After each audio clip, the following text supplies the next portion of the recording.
Roh Kudus hari ini memberi tema kita belajar bagaimana kita bisa menjadi partner dari Bapa di surga, ya, menjadi partnernya.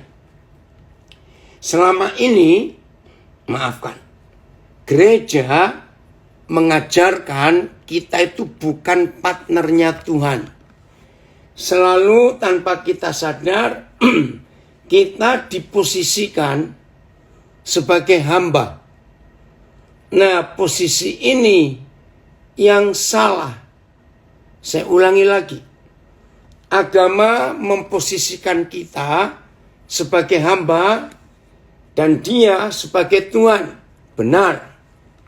Kita hamba, dia Tuhan. Nah, tapi kalau posisi ini kita tidak ubah, tidak gantikan dengan cara yang benar, maka sampai kapanpun juga kita tidak akan pernah bisa menjadi partnernya Tuhan, teman sekerjanya Tuhan. Nggak bisa. Maafkan, kalau masih ada di antara saudara yang sampai hari ini berdoanya begini. Tuhan, ini hambamu. Tuhan, tolong hambamu. Tuhan, berkati hambamu. Saudara, selama kita memposisikan Tuhan, itu Tuhan, dan kita ini hamba, percayalah sampai kapanpun juga kita tidak akan pernah menang menghadapi semua masalah dalam hidup ini. Nah, orang yang memposisikan dirinya di hadapan Tuhan sebagai hamba, kita ini hamba, maka setan selalu punya celah, setan selalu punya kesempatan, setan selalu punya usaha untuk melemahkan kita, untuk membuat kita tidak berdaya, untuk membuat kita terjerat di dalam ketidakmampuan.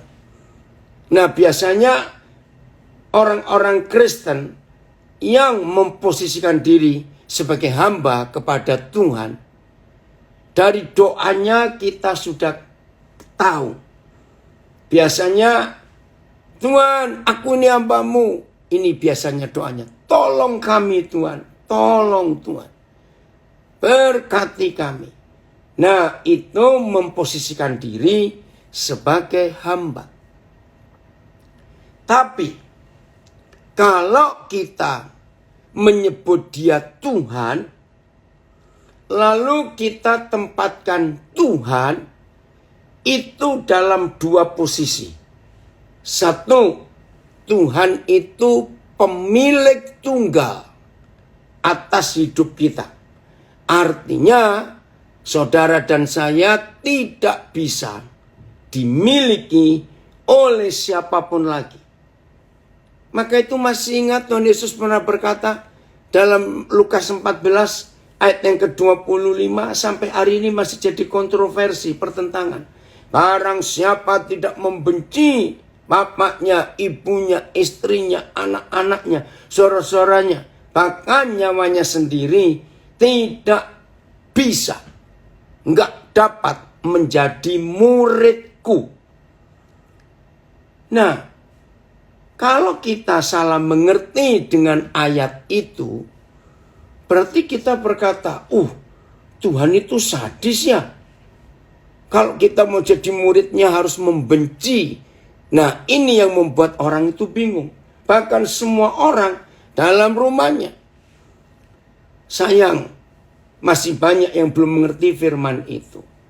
Maksud sesungguhnya adalah begini. Kalau kita memanggil dia itu Tuhan, berarti saudara dan saya tidak boleh dimiliki oleh siapa-siapa. Termasuk istri nggak boleh memiliki suami. Suami nggak boleh memiliki istrinya. Orang tua nggak boleh memiliki anaknya. Dimiliki anaknya. Dan semuanya. Pemilik tunggal atas hidup kita adalah Tuhan itu. Nah, ini kalau kita memposisikan dia itu Tuhan dalam konteks yang benar. Hal kedua, wah ini lebih, saya istilahkan lebih sadis. Kalau kita memanggil dia Tuhan, berarti dia itu penguasa mutlak. Penguasa mutlak atas hidup kita. Coba saudara renungkan. Ketika agama memposisikan kita itu hamba, Tuhan itu Tuhan yang maha kuasa. Sampai hari ini masih mengajarkan. Kita ini hamba, kita ini hamba. Sehingga kita tidak punya kuasa apa-apa untuk menghadapi semua masalah dalam kehidupan kita. Tapi mari kita jujur. Jawab baik-baik ya. Ada satu kejahatan yang saya mau katakan kepada saudara. Ketika agama-agama mengajarkan, memposisikan kita ini hamba, dia itu Tuhan. Jangan ada yang tersinggung ya. Kelihatannya bagus, kedengarannya bagus, rendah hati, hamba. Oh, dia itu Tuhan yang maha tinggi, yang maha kuasa. Boleh nggak saya berkata pakai kalimat ini? Saudara dan saya yang memposisikan diri sebagai hamba di hadapan Tuhan, itu hanya bersikap hamba, bermental hamba, berkelakuan hamba. Ketika kita butuh Tuhan, perlu pertolongannya, minta mujizatnya. Nah itu hamba. Saya ingin semuanya menjawab, yang di Zoom, yang di Instagram, yang di Facebook. Coba jawab jujur. Ketika kita memilih untuk melakukan dosa, memilih untuk berbuat dosa, ayo jujur. Tetap bersikap hamba atau kita langsung berontak, tidak membutuhkan Tuhan. Nah seringkali di saat seperti itulah kita jadi Tuhan buat diri kita sendiri. Karena saat kita memilih untuk berdosa, ketika saat kita memilih untuk melawan Tuhan, saat itu sikap hamba tidak ada lagi di hidup kita. Malah yang kelihatan adalah pemberontak dan melawan Tuhan. Nah saya ingin stop dulu sampai di sini. Tolong dijawab. Yang di Facebook, yang di Instagram, yang di Zoom. Saudara, betul tidak sikap kita seperti itu? Maka itu kita tidak adil. Kita tidak fair. Bersikap hamba ketika ada butuhnya saja kepada Tuhan. Tolong Tuhan, berkati Tuhan, aduh begini aku Tuhan. Tapi di luar itu kita ini kurang ajar betul-betul. Nah dari sini kita belajar saudara. Saya ulangi lagi supaya tidak lupa. Ada yang komen di Instagram. Betul, ini hamba Tuhan dari Surabaya. Betul sekali. Kita ini melawan Tuhan.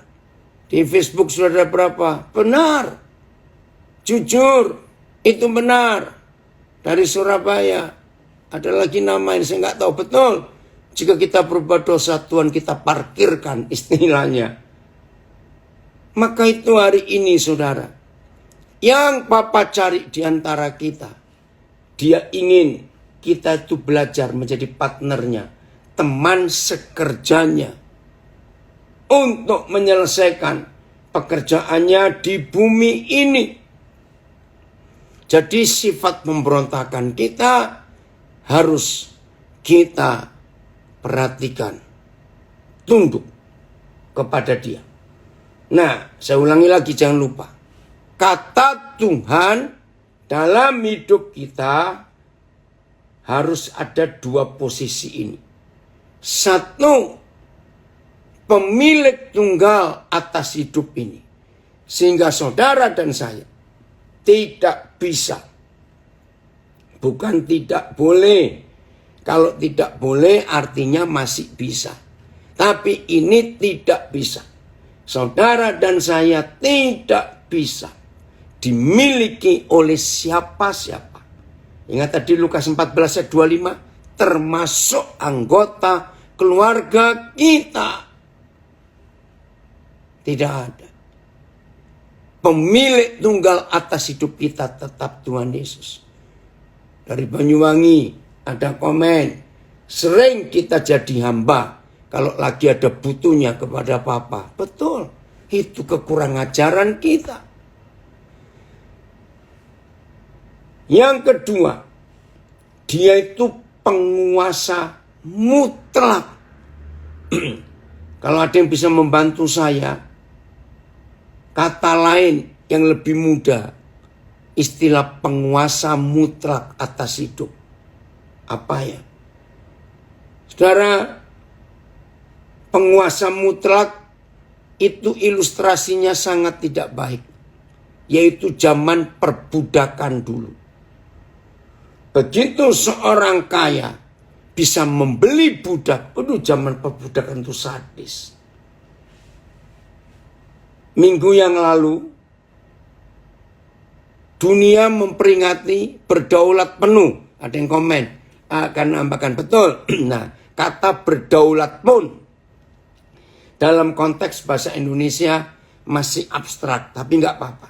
Dengarkan, minggu yang lalu rakyat Afrika dan beberapa bangsa yang lain memperingati 500 tahun zaman perbudakan dimulai. Jadi 500 tahun yang lalu, saudara, orang-orang Inggris, orang Inggris pertama kali yang mempunyai sistem perbudakan. Aduh, waktu saya ngikuti sejarah 500 tahun perbudakan itu, sedih sekali mendengar kemarahan orang-orang Afrika, orang-orang India, yang memang paling banyak itu Afrika. Bahkan tidak sedikit orang-orang Jawa pun yang dibawa ke Suriname, ke mana ya, satu negara kecil di Pasifik, Haiti. Nah, di situ kita melihat bagaimana perbudakan itu ngeri sekali. Nah, untuk mengerti penguasa tunggal, ya, penguasa mutlak atas hidup kita, maka istilah perbudakan ini yang paling jelas. Nah, kenapa? Begitu seorang bisa membeli budak, maka saat itu juga orang yang jadi budak itu tidak punya hak sama sekali. Waduh, sadis sekali. Maka itu kalau hari ini kita bisa beribadah bersama-sama untuk mengerti isi hati Tuhan. Mari saudara, kita dengan sungguh-sungguh mengikuti peraturan Tuhan ini. Maka itu sambil kita belajar ini, mari kita tanya pada diri kita sendiri. Kalau kita menyebut dia Tuhan, apakah betul-betul dia itu Tuhan? Pemilik tunggal atas hidup kita dan penguasa mutlak. Ya, dari Surabaya ada komen, penguasa mutlak itu diktator. Betul, dalam konteks yang negatif. Tapi kalau Tuhan itu diktator atas hidup kita, karena dia sayang kita, supaya kita tidak dimiliki oleh yang lain. Puji Tuhan, William dari Philadelphia gabung, senang sekali. Nah, coba saudara renungkan. Kalau Tuhan sudah jadi penguasa mutlak atas hidup kita. Ya, saya ulangi. Kalau Tuhan sudah jadi penguasa mutlak atas hidup kita. Ini penting ya. Tolong semua saudara. Maka itu kalau masih ada di antara saudara yang sering merasa diganggu oleh kuasa-kuasa jahat, maafkan saya. Bahkan Kalau masih ada di antara kita yang seringkali diganggu, mimpi buruk, roh setan datang, pengganggu itu datang. Kalau masih ada, dengarkan. Berarti orang itu belum menjadikan Yesus itu Tuhan. Dari Malang ada komen, Tuhan itu diktator yang bisa dipercaya. Ya, diktator yang sayang kita. Tapi ini loh poinnya. Saudara dengarkan. Kalau Tuhan kita izinkan jadi penguasa mutlak atas hidup kita. Saudara, ini hal penting sekali. Tidak ada kuasa yang lain yang berani menyentuh kita. Karena pemiliknya adalah Tuhan. Penguasa mutlak atas hidup ini. Nah, maka itu saya berikan poin ini. Kalau ada di antara saudara masih sering diganggu, masih sering di mimpi buruk datang si roh ini, roh itu. Maaf, saya harus katakan hari ini. Berarti di hidup saudara, setan-setan tahu bahwa penguasa mutlak itu bukan Tuhan Yesus. Maka itu mereka bisa seenaknya mengganggu saudara, mengganggu orang itu. Karena setan tahu. Dari mana kita bisa belajar? Nanti kalau sempat buka Kisah Rasul 16. Ada kisah yang memalukan. Hari itu ada sekian anak-anak Imam Skewa. Masih ingat ya? Terus ada orang kerasukan setan.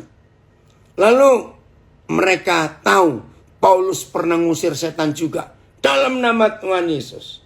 Nah, ketika orang yang kerasukan setan ini diusir setannya oleh anak-anak Imam Skewa, setannya balik tanya, "Hei, kamu siapa? Yesus aku kenal, Paulus aku kenal, tapi kamu ini siapa?" Pernah ingat gak kisah itu, saudara? Jadi walaupun mulut kita menyebut Yesus Tuhan, Yesus Tuhan, bahkan kita bisa mengusir setan dalam nama Yesus, pergi kamu. Ternyata setan-setan itu tahu siapa penguasa mutlak atas hidup ini. Maka itu setan-setannya berkata, Yesus aku kenal, Paulus aku kenal, tapi kamu ini siapa? Maka itu dengan firman itu, peristiwa itu, saya selalu punya intermezzo. Tapi ini kebenaran. Hanya ada satu yang bisa membuktikan. Saya ulangi, hanya ada satu yang bisa membuktikan. Yesus itu Tuhan atau cuma sebutan di mulut saja. Ya, untuk bisa membuktikan. Cuma satu.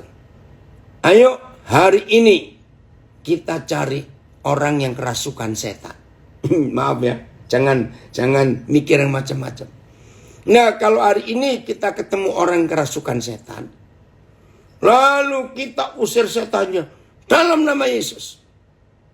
Pergi kamu.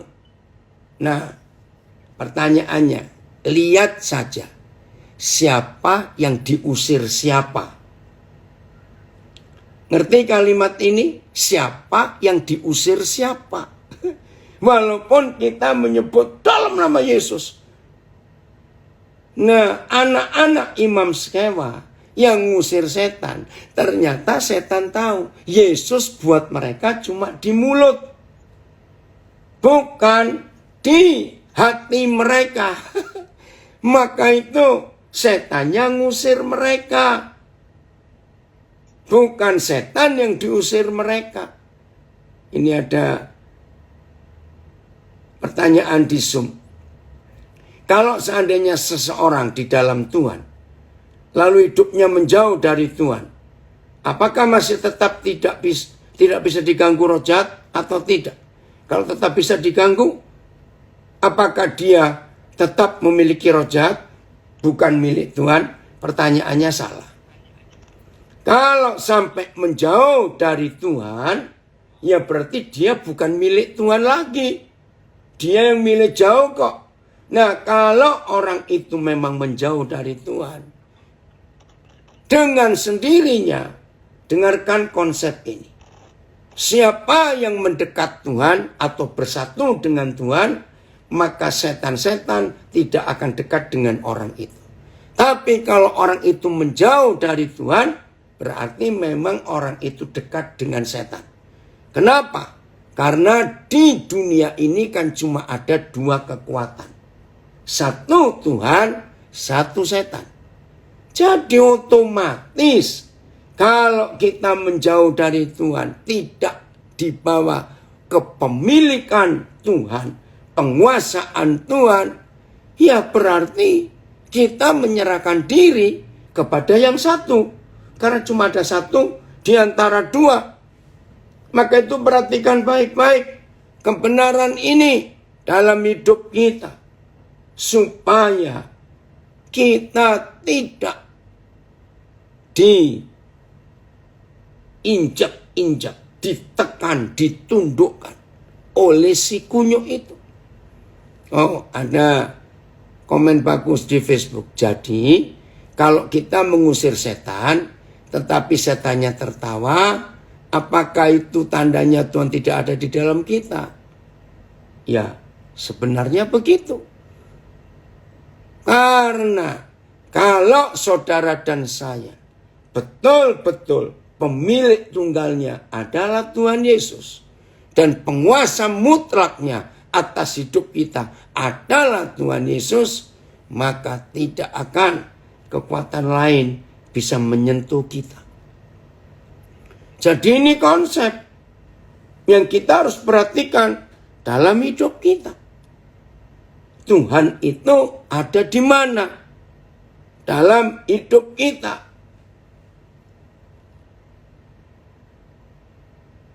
Ngerti sekarang ya? Nah, jadi kita kembali lagi. Kalau Tuhan kita jadikan Tuhan, berarti pemilik tunggal atas hidup ini ya Tuhan Yesus. Penguasa mutlak atas hidup ini tidak ada yang lain, yaitu kuasa Bapa di surga dalam nama Tuhan Yesus.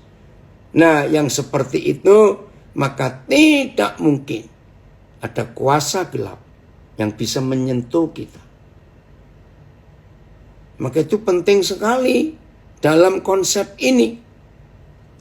Semua kita pasti masih ingat seorang perwira di Kapernaum. Perwira berarti dia, kalau istilah Indonesia, pangdam, panglima daerah militer. Karena itu daerah jajahan Romawi.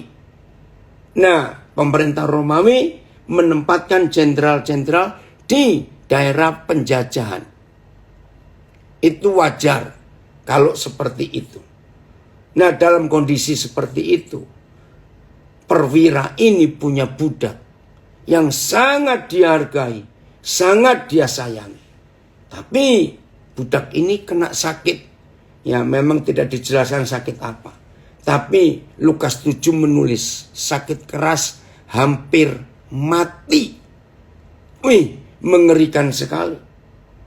Nah, hebatnya perwira ini tidak mencari dokter, tabib, atau usaha kesembuhan yang lain. Tapi perwira ini mendengar tentang Yesus.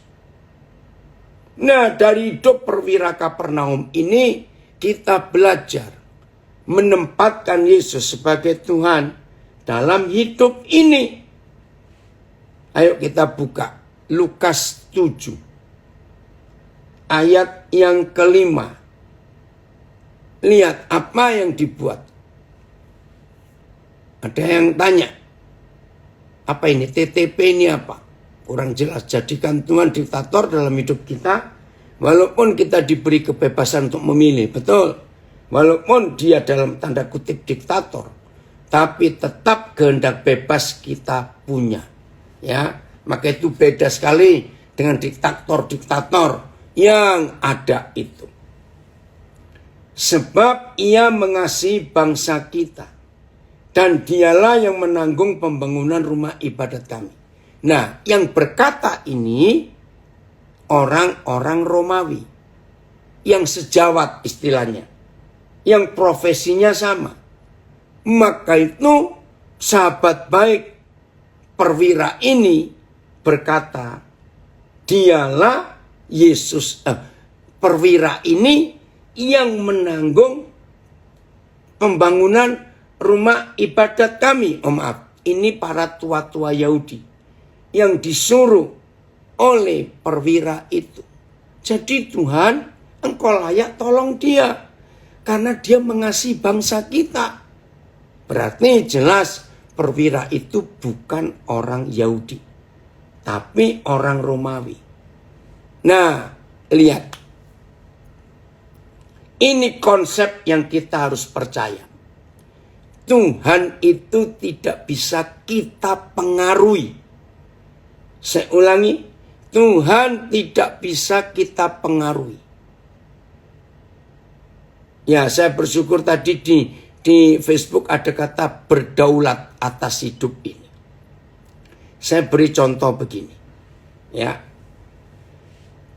Beberapa orang Indonesia biasanya kesulitan untuk dapat visa ke Amerika biasanya. Memang sulit. Ya, karena ya punya banyak kisah yang negatif bagi kedutaan besar atau konsulat Amerika yang ada di Indonesia ini. Nah, ada yang diterima. Nah, pertanyaan saya, kalau ada orang mau minta visa Amerika,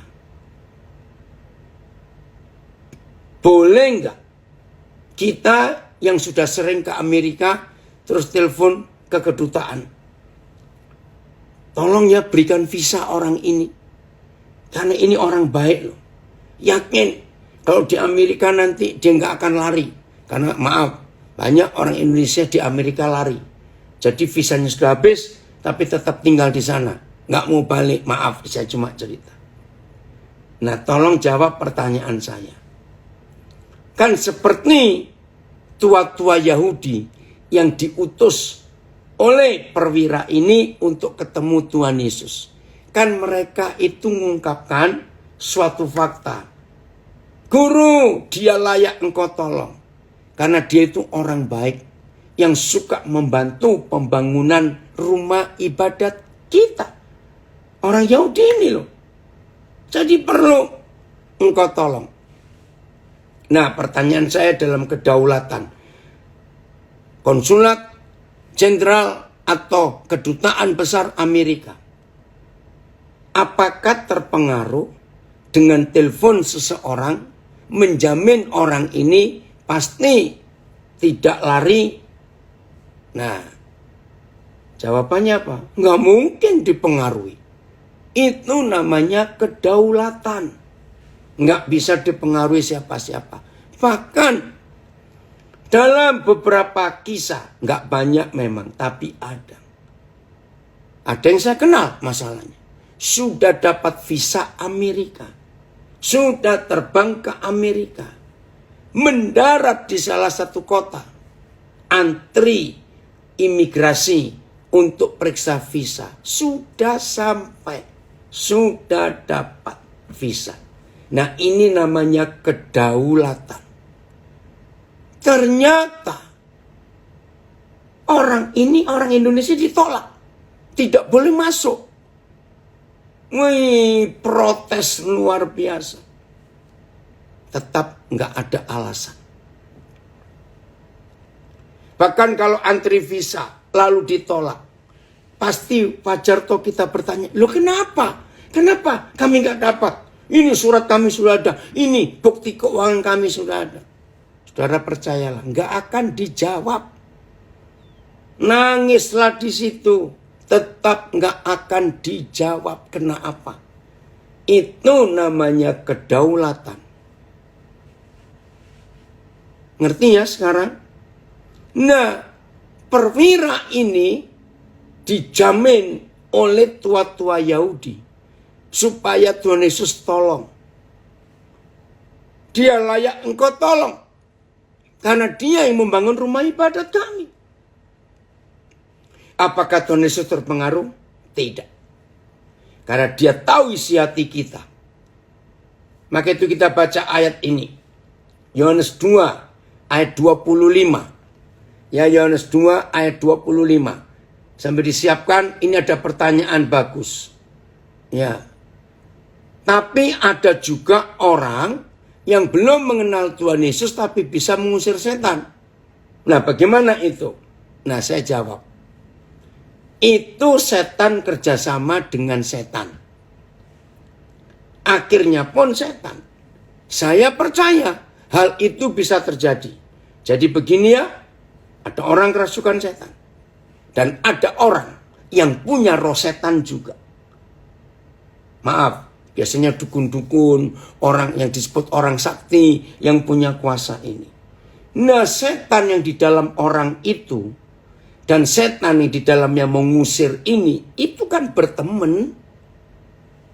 Nah, setan yang di dalam orang yang mengusir si setan, yang di dalam orang lain itu, manusianya nggak tahu. Mereka ada perjanjian. Aku mau datang ke tempatmu. Dan kamu akan diusir. Nah, jadi kalau orang itu datang dan mengusir kamu, kamu keluar ya. Kedengarannya bagus bukan?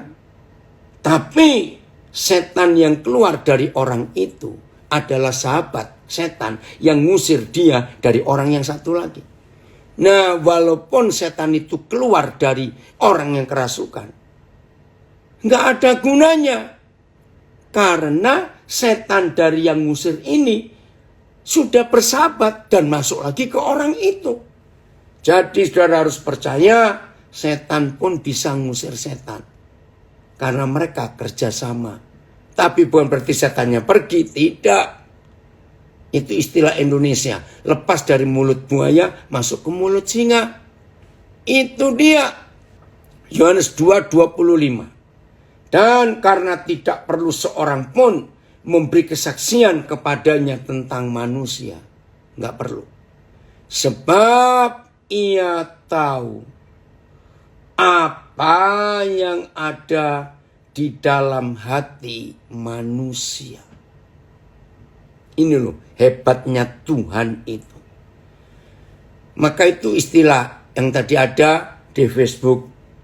Jangan cari koneksi untuk datang kepada Tuhan. Saya setuju. Saya ulangi, jangan cari koneksi untuk datang kepada Tuhan. Gak bisa. Sama seperti pemerintah Amerika. Untuk dapat visa gak bisa pakai koneksi. Itu kedaulatan. Catat itu baik-baik. Jelas ya? Maka itu Tuhan ingin supaya masing-masing kita betul-betul hidup di dalam ketaatan kepada Tuhan dalam hidup ini. Jadi periksa hati kita. Seberapa jauh kita memberi otoritas yang Tuhan ingin dia kerja di hidup kita. Nggak 100%? Bisa. Nah, lanjut. Lukas 7 ayat 6. Kita lihat ini. Lukas 7 ayat yang ke-6. Lalu Yesus pergi bersama-sama dengan mereka. Ya karena diminta toh. Datang ke rumah hambaku, budakku sakit keras hampir mati. Ketika Yesus tidak jauh lagi dari rumah perwira itu. Perwira itu menyuruh sahabat-sahabatnya untuk mengatakan kepadanya, Tuhan, janganlah bersusah-susah, sebab aku tidak layak menerima Tuhan di dalam rumahku. Sayang, ditulis Tuhan, padahal itu Tuhan. Saya baca terjemahan lama. Ya. Maka Yesus pun pergilah bersama-sama dengan mereka itu. Apabila mereka itu sudah dekat dengan rumah perwira itu, maka disuruhkan oleh penghulu laskar beberapa sahabatnya pula kepada Yesus. Jadi yang pertama, sahabat orang Yahudi, yaitu tua-tua Yahudi. Yesus dengar, berangkat. Mau sampai rumahnya, perwira ini, pangdam ini menyuruh sesama pejabat Romawi. Mengatakan, ya Tuhan, janganlah bersusah, karena saya tiada layak dilawati oleh Tuhan ke dalam rumah saya. Inilah orang pertama di dunia, bukan cuma di Israel. Saya ulangi, inilah orang pertama di dunia.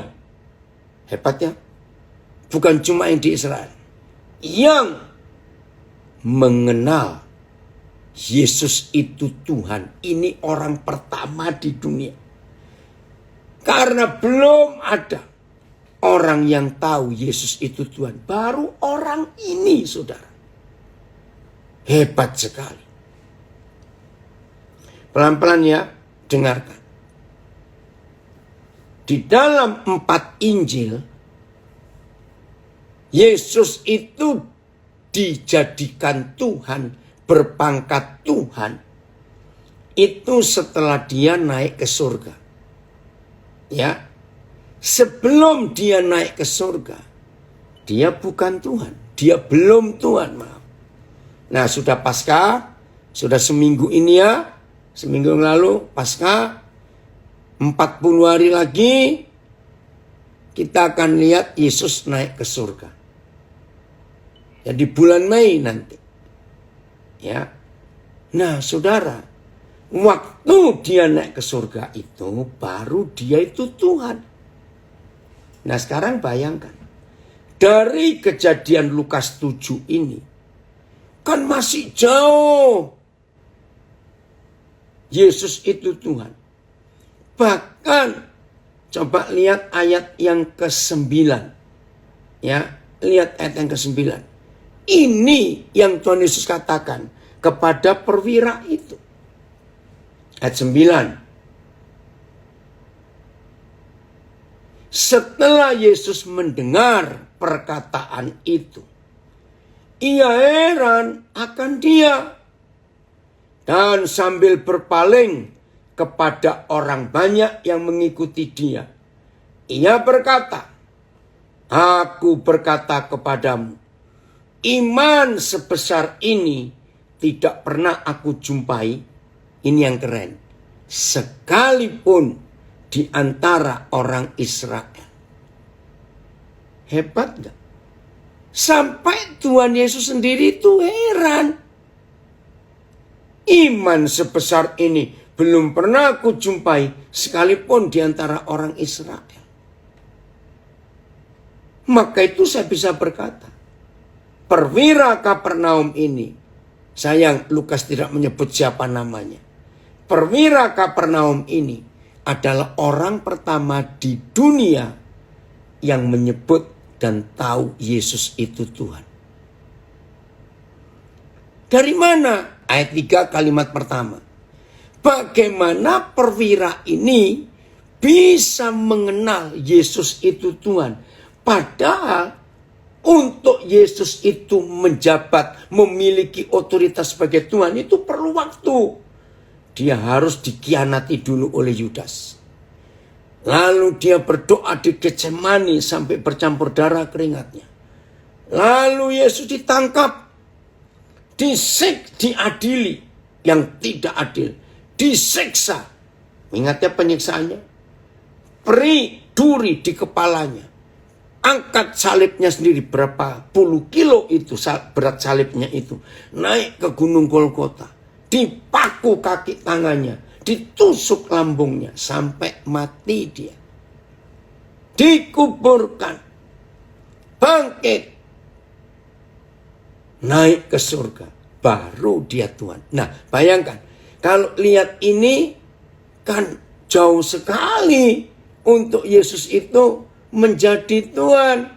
Nah, ini yang mengagumkan. Ternyata dia itu, perwira itu kenal Yesus sebagai Tuhan. Ayat 3 ini loh. Ketika perwira itu mendengar tentang Yesus. Jadi ini satu-satunya pemberitahuan kepada kita. Bagaimana perwira yang bukan orang Yahudi ini bisa punya pengenalan kepada Yesus yang adalah Tuhan. Lagi sekali dia orang Romawi. Maka itu tadi ayat 9 kita ingat. Yesus berkata, di antara orang Israel sekalipun, aku gak pernah tahu ada iman sehebat ini. Menempatkan Yesus sebagai Tuhan dalam hidupnya. Hanya karena perwira ini mendengar tentang Yesus. Nah, ayo jujur. Saudara dan saya sudah berapa banyak tahun mendengar tentang Yesus? Jangan tersinggung. Pertanyaannya bukan berapa lama mendengar tentang Yesus, bukan itu. Pertanyaannya adalah, bagi kita, Yesus itu apamu? Apa kita? Maka itu kalau kita menempatkan diri kita hanya sebagai hamba. Oh Tuhan, aku ini hambamu. Berkati hambamu Tuhan. Tuhan tolong hambamu. Tuhan Yesus bingung. Ternyata, apalagi kita sudah bongkar di awal tadi. Hanya ada butuhnya saja. Hanya kalau sedang perlu Tuhan saja. Kita merendahkan hati. Menangis, oh Tuhan tolong Tuhan. Ayo ngaku.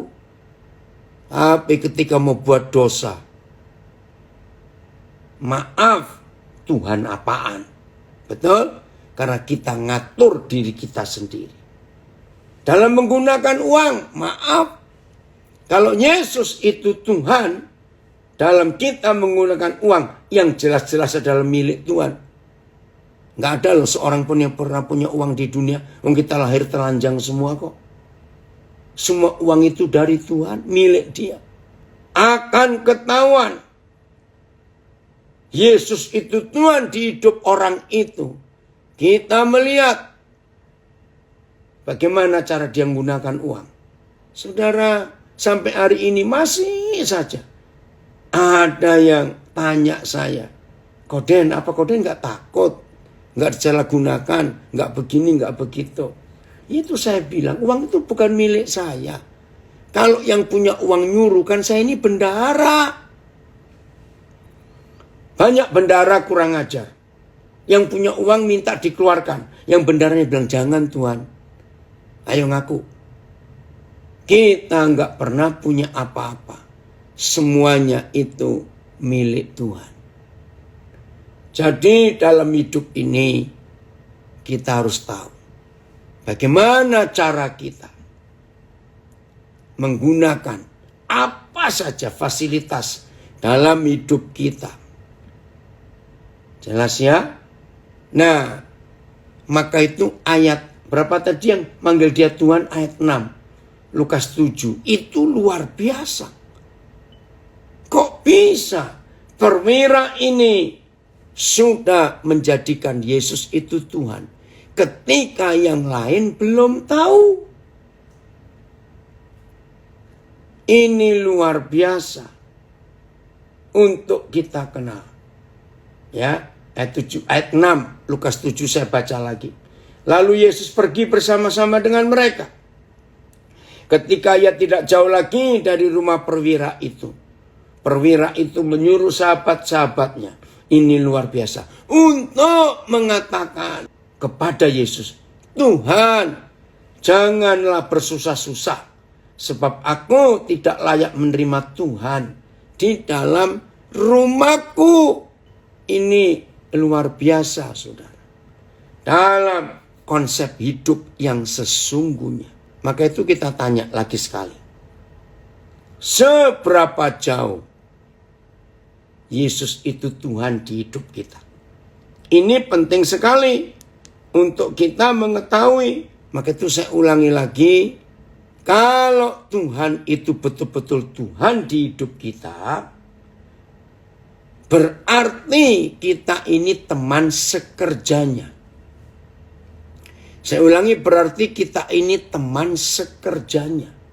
Jadi Tuhan juga membutuhkan kita untuk menyelesaikan pekerjaannya di bumi ini. Maka itu hari ini kita harus merubah status posisi kita.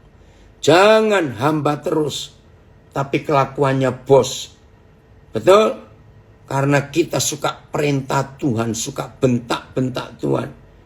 Apalagi, ngeri sekali kalau saya katakan ini. Apalagi, ada orang-orang yang merasa hebat, rajin doa pagi, rajin doa puasa. Persembahannya banyak untuk gereja, untuk pekerjaan Tuhan. Pelayanannya luar biasa. Nah, saudara, biasanya orang-orang seperti ini yang tidak menjadikan Yesus itu Tuhan. Ketika doanya tidak dijawab, dia bisa ungkit-ungkit. Betul? Tuhan gak ingat berapa banyak persembahan kami untuk gereja. Tuhan masa lupa bagaimana jerih payah kami di dalam pelayanan. Kami ngerjakan ini, kami ngerjakan itu. Saudara, dengarkan. Kalau semua doa kita harus Tuhan jawab. Ini selalu pertanyaan saya berikan kepada banyak orang. Dengar, kalau semua doa kita harus dijawab Tuhan, lalu yang jadi Tuhan itu siapa? Maaf ini.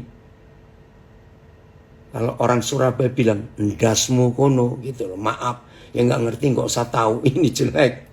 Bersih. Kalau ngomong, aku ini hambamu, aku ini hambamu. Tapi kelakuannya, minta ampun. Nggak fair, kita nggak jujur. Maka itu hari ini saudara kita harus mengerti.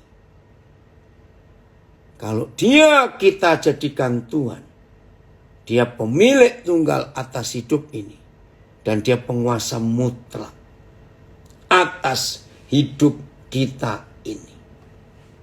Hebatnya, maka setan-setan tidak akan berani ganggu kita. Karena setan tahu pemilik kita itu siapa. Jelas ya? Nah, kalau posisi kita sudah seperti ini, maka Tuhan menjadikan kita teman sekerjanya itu gampang.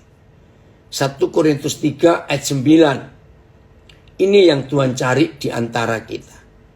1 Korintus 3 ayat 9. Karena kami adalah kawan sekerja Tuhan. Terjemahan lain, sebab kami adalah teman sekerja Tuhan. Karena kami orang bekerja bersama-sama dengan Tuhan. Kami adalah orang-orang yang sama-sama bekerja untuk Tuhan. Sebab kami adalah kawan sekerja. Karena kami adalah teman sekerja Tuhan. Semuanya sama. Kawan sekerja. Saudara bisa bayangkan betapa hebat posisi kita ini. Teman sekerja, partnernya. Ayo semua yang belum pernah belajar ini, hari ini kita tanya. Kalau kita ini pebisnis, pengusaha, lalu kita cari partner untuk bisnis. Ayo. Apa kriteria yang saudara akan tentukan untuk memilih partner bisnis? Coba sebutkan 3 hal saja. Ya. Nanti ya, ini saya akan baca bahasa Jawa. Awet aku kabeh iki podo bebarengan nyambut gawe kagem pakaryane Gusti. Bersama-sama nyambut gawe bebarengan kagem untuk pekerjaan Tuhan. Ini bahasa Jawanya. Ya. Saudara, hebat sekali. Oh, ini ada yang memberi kesaksian dari Palu. Tahun 90-an, papi diberkati 1 M lebih loh itu. Dengan anak Tuhan yang meremong duka. Ini hebat kesaksiannya ya. Waktu Silk Air jatuh itu.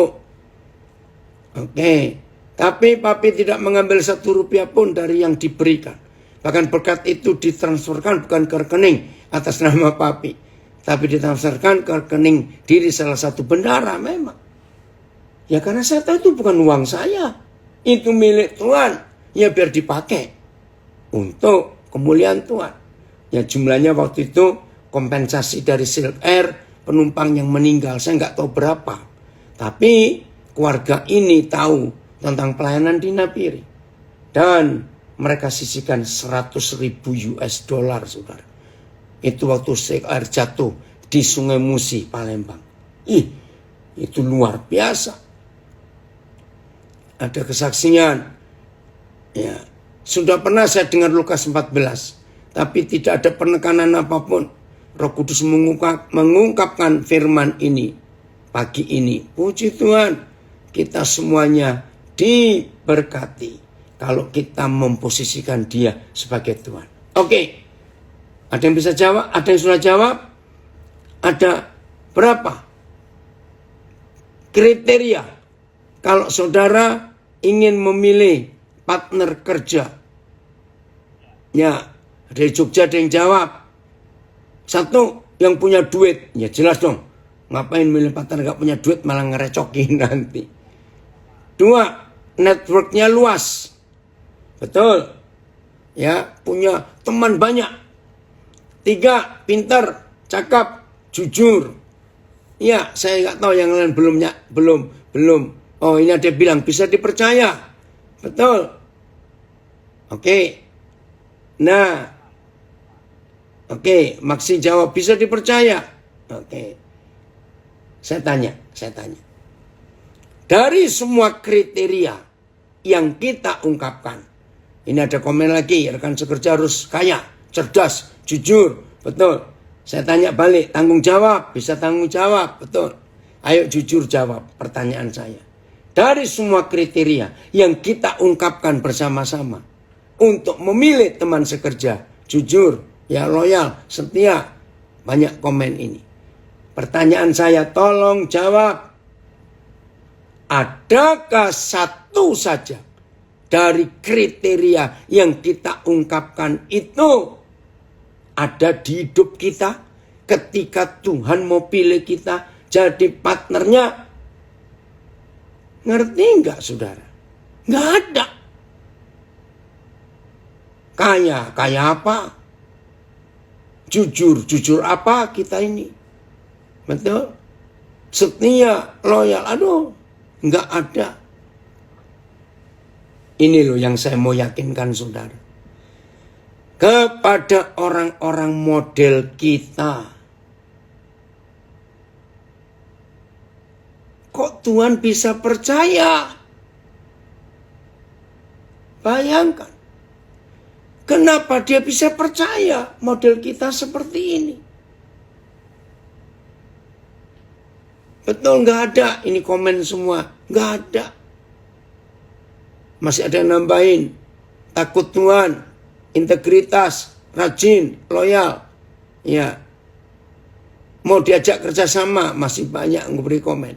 Tapi lagi sekali. Jujur jawab. Mau ada yang bilang. Nggak ada dari Tegal ini. Malah malu. Betul. Jadi kita ini cuma pinter memberi kriteria. Maaf. Tapi ternyata kita enggak satupun kriteria yang kita ajukan tadi ada pada kita ketika Tuhan pilih kita menjadi partnernya, teman sekerjanya. Ini luar biasa. Puji Tuhan anak saya dari Serpong karena kita biji matanya. Betul, maka itu diajak kerjasama. Saudara, maka itu mulai hari ini Jangan sombong di hadapan Tuhan. Ini dia, heran. Ini dari Lampung kok nggak salah nih ya. Tuhan mau melibatkan kita ya, heran katanya. Betul. Maka itu saya ulangi berkali-kali, sudahlah. Kalau mau berbagi, mau menolong, sudahlah. Tuhan aja nggak ngasih syarat macam-macam waktu mau memberkati kita. Itu yang saya nggak suka. Kalau saudara mau nolong orang, nolonglah. Nggak usah ngurusin. Uang itu mau diapakan, bukan duitmu kok pusing. Setuju nggak saya ngomong ini? Buang-buang waktu kalau saudara mau berbagi. Lalu saudara selidiki orang itu, uangnya mau dipakai untuk apa? Buat saya, kalau saudara nggak mau beri, nggak usah beri. Daripada ngerecokin. Tuhan nggak butuh duit saudara kok. Maaf saya berkata. Seringkali kita sombong lebih dari Tuhan. Ya tapi kan saya harus bertanggung jawab. Pret, gitu aja. Jangan pura-pura sok rohani. Kalau orang itu menyalahgunakan, itu berarti dia berurusan dengan Tuhan. Jadi ya, ayo kita melangkah. Ya memang sedapat-dapatnya kita tetap berusaha menjaga. Tapi tetap bukan hak kita. Jadi kalau orang itu menyalahgunakan, biar urusan dia dengan Tuhan. Karena bukan uang kita. Itu uangnya Tuhan, berani-berani dia. Ngeri sekali. Oke? Nah, kalau kita teman sekerjanya, apa yang harus kita kerjakan? Nah, ini bagian terakhirnya. Kita harus tahu juga. Kalau kita menjadi teman sekerjanya, lalu kita nggak tahu apa yang kita kerjakan, lalu kerja sama-sama. Malah ngerusoi, orang Jawa bilang. Malah ngerecoki, membuat kacau pekerjaan Tuhan. Karena kita nggak tahu apa yang harus kita kerjakan. Maka itu kita harus tahu. Oke, kita buka.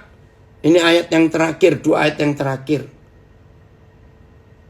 Yohanes 4 ayat 34. Yohanes 4 ayat 34. Ada yang komen, luar biasa.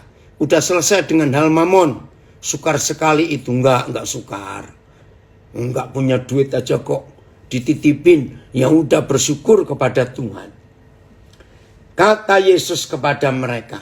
Yohanes 4 ayat 34. Makananku ialah melakukan kehendak Dia yang mengutus aku dan menyelesaikan pekerjaannya. Ini yang Tuhan mau percayakan kepada kita, menjadi teman sekerjanya. Makananku ialah melakukan kehendak Dia. Makanan. Kata makanan itu kebiasaan. Itu kekuatan. Makananku ialah melakukan kehendak Dia yang mengutus aku.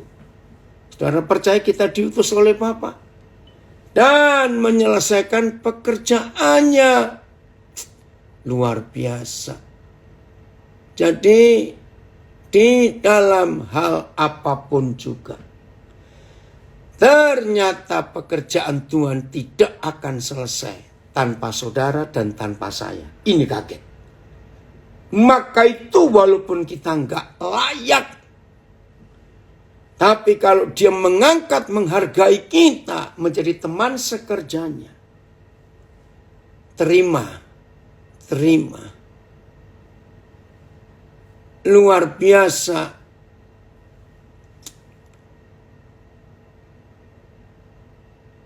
Ini ada komen dari kemenakan istri saya dari Toronto.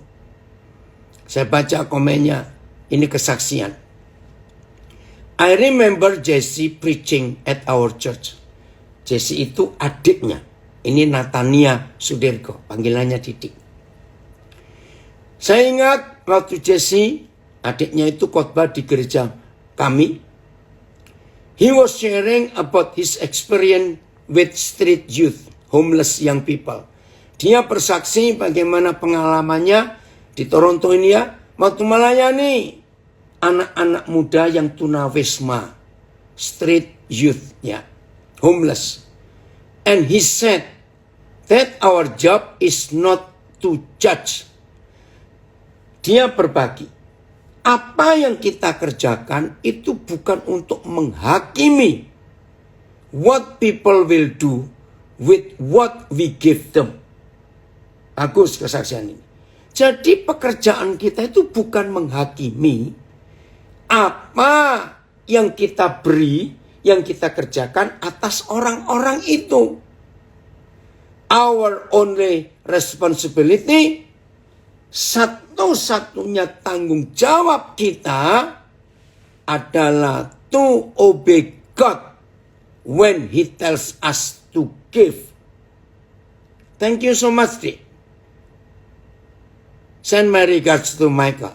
Michael itu suaminya, orang Kupang. Ya, dengarkan ini.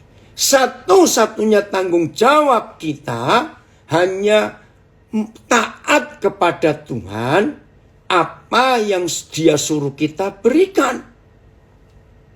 Wih, ini luar biasa. Ini yang luar biasa, saudara.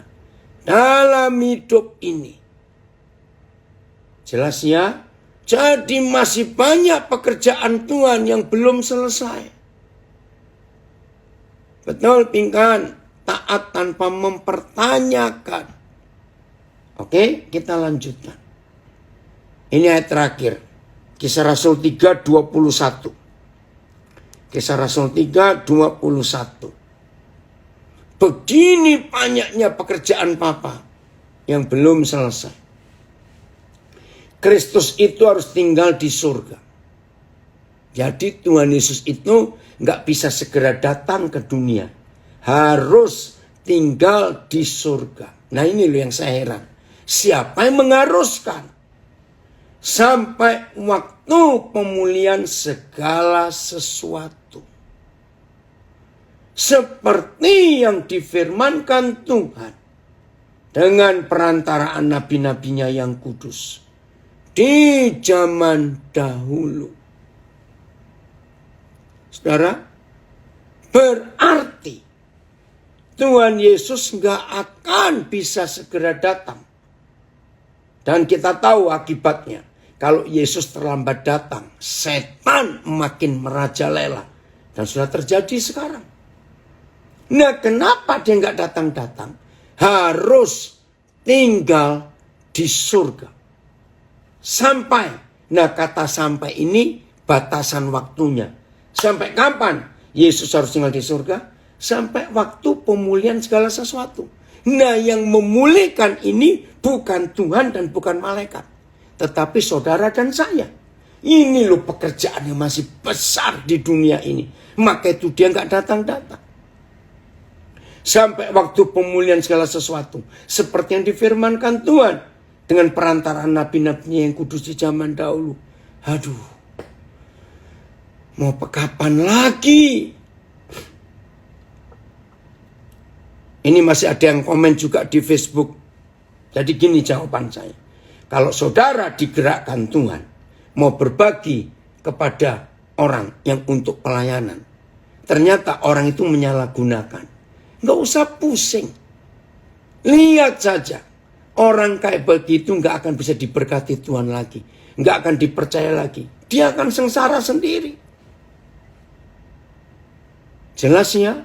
Jadi bukan urusan kita. Asal Roh Kudus yang menyuruh. Nah pertanyaannya. Tapi kok saya itu nggak pernah suruh Roh Kudus ya? Dasar kondablek dan medit. Dah gitu aja jawabannya. Orang yang pelit. Susah disuruh Tuhan. Dan gak mungkin karena dia pelit. Nah Tuhan gak nyuruh orang pelit karena Tuhan pasti diajak bertengkar oleh orang itu. Betul tidak? Maka itu kita harus bertobat saudara. Betul, sangat setuju Dani Nabire. Iya, Tuhan gak neko-neko. Tuhan beri yang tulus. Bersyukur kepada Tuhan, Dia memberi kita anugerah, kepercayaan, sebagai teman sekerjanya. Hebat. Masih ada banyak lagi yang kita bisa berikan untuk menyelesaikan pekerjaan Tuhan. Jadi mulai hari ini, ayo kita semua jadi partnernya Tuhan. Oke? Tuhan Yesus memberkati kita semuanya. Oh, anugerah Tuhan hebat untuk kita.